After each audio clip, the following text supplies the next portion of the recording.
yang kita bahas sekarang ini kan urusan historisnya seperti apa. Kalau urusan batinia, menurut pengalaman saya, tetap bekerja. Karena sebenarnya unsur yang masuk ke dalam batin kita adalah keyakinan. Ada cerita, banyak sih cerita dari tradisi Buddhis maupun tradisi kejawen sendiri juga banyak cerita yang seperti itu. Contohnya seperti Kanjeng Sunan Ampel mempunyai murid, saya lupa namanya, yang lidahnya itu lidah Jawa yang totok, jadi nggak bisa diotak-atik apapun, nggak bisa, lidah Jawa. Sunan Ampel mengajarkan wirid, ya Hayyu ya Qayyum, ya Hayyu ya Qayyum. Tapi ini orang santri Sunan Ampel lidahnya tidak bisa. Jadi yang dia ngucapnya ya kayumu ya kayuku. Dibetulin berkali-kali tetap seperti itu ngomongnya. Akhirnya Sunan Ampel juga putus asa. Tapi suatu saat, ini ceritanya.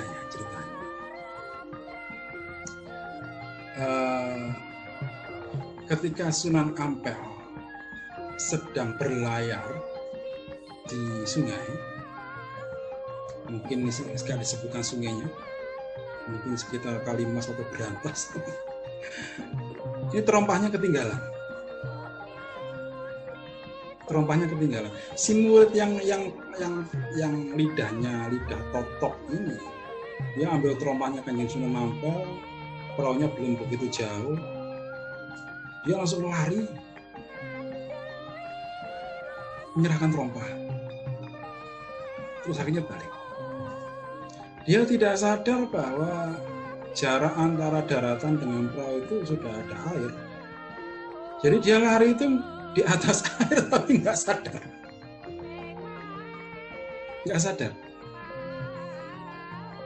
Semua orang itu heran lihat dia, tapi dia nggak tahu kalau dia sesakti itu. Nah, akhirnya setelah kejadian itu, dia ditanya oleh Sunan Ampel, kamu punya kemampuan seperti itu, apa yang menjadi? Dia jawab santrinya, ya wirid yang Kanjeng Sunan ajarkan, ya kayumu ya kayuku. Nah, ini sebenarnya adalah pelajaran bahwa sebenarnya apapun aliran spiritual yang kita jalani, apapun mantra yang kita yakini, bahasa Arab, Sanskerta, bahasa Jawa, bahasa Cina, kalau kita benar-benar yakin dan benar-benar menggenggam itu di dalam diri kita, benar-benar yakin saya amalkan, pasti akan mendapatkan keajaiban sesuai apa yang kita ingini.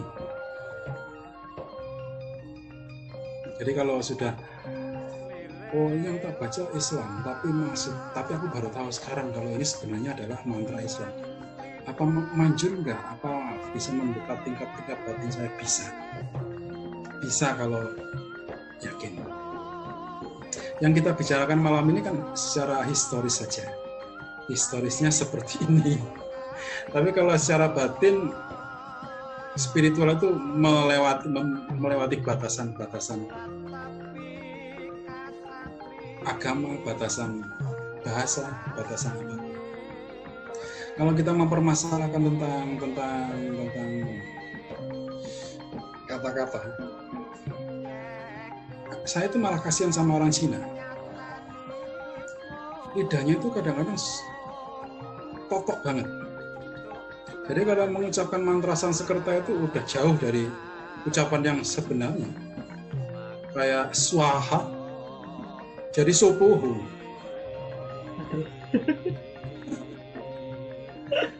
Ini tapi kenyataannya manjur. Manjur, walaupun diucapkan sopoho tapi manjur. Itu artinya apa? Spiritual itu adalah batin, tergantung dari batin kita, kemantapan kita. Demikian, Pak. Terima kasih. Oke, terima kasih, Pak. Terima kasih. Udah mau selesai nih. Demak pernah menjadi kerajaan, tetapi dalam perkembangannya sampai sekarang dalam segi perekonomian, industri, dan lain-lain, lebih berkembang Kudus, Semarang, Cirebon, Gresik, Surabaya. Apa yang menjadi penyebabnya, Pak? Ini yang perlu saya pelajari lagi. Kalau saya disuruh menjawab malam ini, mungkin cuma sekedar perkiraan. Sekedar perkiraan. Mungkin Demak, pada waktu dia berkuasa, dia lebih fokus ke militer. Jadi belum sempat untuk membangun ekonomi. Jadi kalau di Demak itu kalau seharusnya didirikan sebuah pelabuhan dagang yang besar atau hal-hal yang mendukung perekonomian berkembang, itu belum sempat. Begitu menghancurkan Mojopahit 1478, Demak itu sibuk membangun kekuatan militer laut. Tujuan Demak awalnya adalah menyatukan kembali kerajaan-kerajaan wilayah Mojopahit yang begitu mendengar Mojopahit hancur langsung melepaskan diri. Ini kan pusing Demak itu. Dia sudah berhasil menghancurkan kerajaan terbesar di Asia Tenggara. Bukannya senang, malah ngeluh. Karena kerajaan-kerajaan taklukan Mojopahit di berbagai daerah begitu mendengar kabar angin dari para saudagar telah dihancurkan oleh Demak, mereka langsung memproklamirkan diri merdeka. Nah ini bikin Demak pusing. Makanya fokus pertama Demak adalah kekuatan militer laut. Karena fokus militer Demak ke laut, 1486 Mojopahit diserang oleh Girindrawardhana dari Toho. Demak kecolongan. Demak kecolongan. Begitu Mojopahit diserang oleh Girindrawardhana, pusat kekuasaan dibawa ke Toho. Girindrawardhana memproklamirkan sebagai Raja Merdeka, sebagai Raja Wilwatikta Janggala Kediri. Setelah ini Demak pun nggak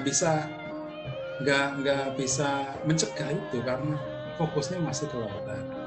Baru ketika Raden Patah sudah sepuh 1517 baru tentara Demak dikirim ke pedalaman Toho. Patiunus juga tidak sempat untuk membangun Sultan kedua, membangun perekonomian. Karena begitu Patiunus memerintah Demak, Portugis datang mencaplok Malaka. Ini cilaka ini. Karena Selat Malaka ini adalah selat penting bagi pedagang-pedagang Muslim termasuk Demak untuk mengirim rempah ke Kalkuta atau Malabar. Kalau sudah dikuasai oleh Portugis, Selat Malaka susah, maka jalur alternatifnya harus memutar lewat Selat Sunda. Memutar lewat Selat Sunda baru berlayar ke India. Penyerangan ke Malaka oleh Patiunus juga cukup menguras kas negara. Jadi sudah tidak terpikir untuk membangun ekonomi. Bahkan Patiunus dikabarkan juga mati gugur di laut ketika penyerangan terjadi. Terus ketika mengetahui bahwa kekuatan armada Portugis itu kuat di lautan, maka Sultan Trenggono mengambil inisiatif, Sultan ketiga. Kita harus menguasai Jawa secara penuh. Kita harus kuat di darat. Harus kuat di darat. Jadi jangan sampai Portugis masuk ke Jawa. Pilihannya adalah melakukan ekspansi besar-besaran. Masuk ke Jawa Tengah, ke Jawa Timur, ke Jawa Barat, pertumpahan darah luar biasa. Sultan Trenggono tewas di Palarukan karena ekspansi tersebut 1546. Setelah 1546 ini terjadi perebutan kekuasaan di Demak, perang saudara. Akhirnya Demak runtuh 1549 runtuh. Dan pindah ke Pajang. Selama berdirinya Demak ini perekonomian tidak bisa difokuskan ke ekonomi. Fokusnya masih ke agresi militer, terus membangun armada tempur. Makanya Demak itu terkenal kuat kalau di babat tradisional, terkenal kuat. Mirip Mojopahit memang. Di Hikayat Banjar membantu Sultan Suryanullah menjadi sultan. Siapa yang membantu prajurit Jawa, Demak, Bintoro? Ke Kalimantan Selatan. Sakti. Nah, iyalah Sakti. Yang mengangkat Adipati Banten, Panembahan, Pangeran Hasanuddin. Pangeran Hasanuddin di Banten itu juga pasukan Demak dari Jawa. Pangeran Hasanuddin tidak mampu untuk menaklukkan Banten karena kekuatan Arya Suranggono. Kalau orang Pajajaran logatnya Arya Suranggana. Saking kuatnya tantra yang diterapkan oleh Arya Suranggana sehingga Panembahan Pangeran Hasanuddin tidak mampu menghadapi. Siapa yang membantu Pangeran Hasanuddin? Pasukan Demak. Jadi di Babat itu Demak terkenal pejuang, jihadis. Bahkan kalau lihat film Putri Gunung Ledak buatan Malaysia, silakan dilihat di sana. Yang tampil ketika Demak, cerita tentang Demak pasti pasukan jihad berpakaian putih-putih. Ya memang Itu tercatat di Hikayat Melayu. Demak itu petempur, memang jagoan. Nah, kalau gambarannya aja seperti itu, maka ekonomi memang tidak terperhatikan sama sekali waktu Demak berkuasa. Kalau kemudian setelah Demak surut, tidak meninggalkan apapun untuk menyokong perekonomian, kemudian daerah-daerah lain Semarang tumbuh perekonomiannya cukup masuk akal. Tapi ini sebatas perkiraan saya karena saya belum pelajari secara mendalam. Demikian. Katanya Pak Pipire. Demikian. Oke, terima kasih Pak. Pertanyaan terakhir ini Pak. Iya. Apakah ada sosok dewata di Jawa Dipa Pak? Kalau sosok dewata tidak ada. Yang ada itu Danyang. Orang Jawa itu sebutannya Danyang. Dewa itu kan dari Sansekerta, kosakata Sansekerta. Kalau orang Jawa itu Danyang. Danyang itu adalah makhluk suci yang kadang-kadang menguasai tempat-tempat tertentu. Dalam perkembangan selanjutnya, Danyang ini di masa Jawa kuno disematkan kepada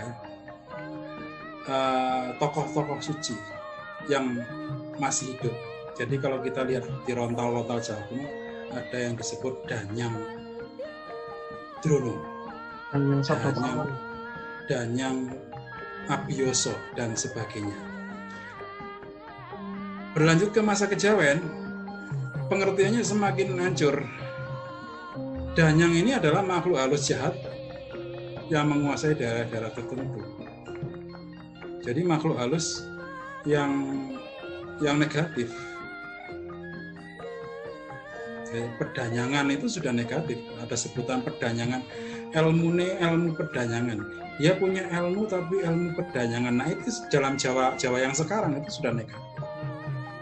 Padahal danyang pada masa Jawa kuno itu sebutan untuk dewa. Semacam dewa, makhluk yang suci. Nah, ketika ajaran dari Siwo dan Buddha masuk, tergeser itu. Istilah-istilah danyang jadi tergeser dan lebih banyak digunakan dewo, dewoto, semacam itu. Sudah cukup menjawab, Pak Sutoyo? Sudah cukup, Pak. Nanti bisa dilanjut lagi. Kalau masih kurang nanti bisa dilanjut lagi. Kapan waktu? Masih ada beberapa pertanyaan, tapi ini udah jam 1 di Singapura ini. Oh iya. Bener Pak. Terima kasih Pak. Terima kasih Pak Damar. Terima kasih. Boleh live Pak. Pak Sutoyo ditutup oleh Pak Sutoyo atau gimana? Oke, silakan kalau Pak Damar mau tutup. Silakan. Oke. Terima kasih teman-teman sekalian telah ikut diskusi pada malam hari ini. Diskusi semacam ini sebenarnya bertujuan untuk mendudukan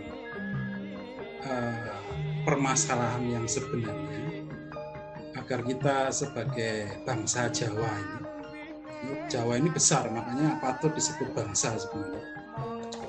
Biar bisa berpikir kritis dan tidak sekedar ikut-ikutan. Nah, kalau pengertian ini nanti disampaikan secara perlahan-lahan kepada saudara kita selama Jawa, kedepannya biar apa yang rancu yang sedang terjadi di Jawa saat ini biar bisa hilang, bisa duduk sesuai proporsi masing-masing. Dengan kata lain, sudah cukup kita dibodohin selama 600 tahun ini. Nah, kini saatnya kita harus bangkit menjadi pintar sebagai orang Jawa, biar Jawa bisa bersinar cemerlang seperti masa Majapahit. Demikian teman-teman, terima kasih. Suatu saat nanti kita jumpa lagi dalam diskusi yang lain. Demikian Mas Sutoyo.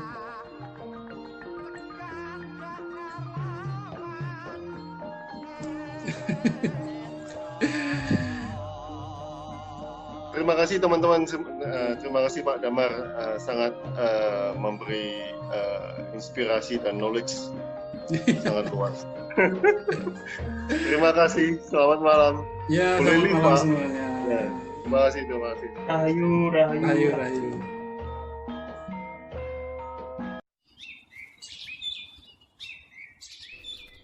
Lama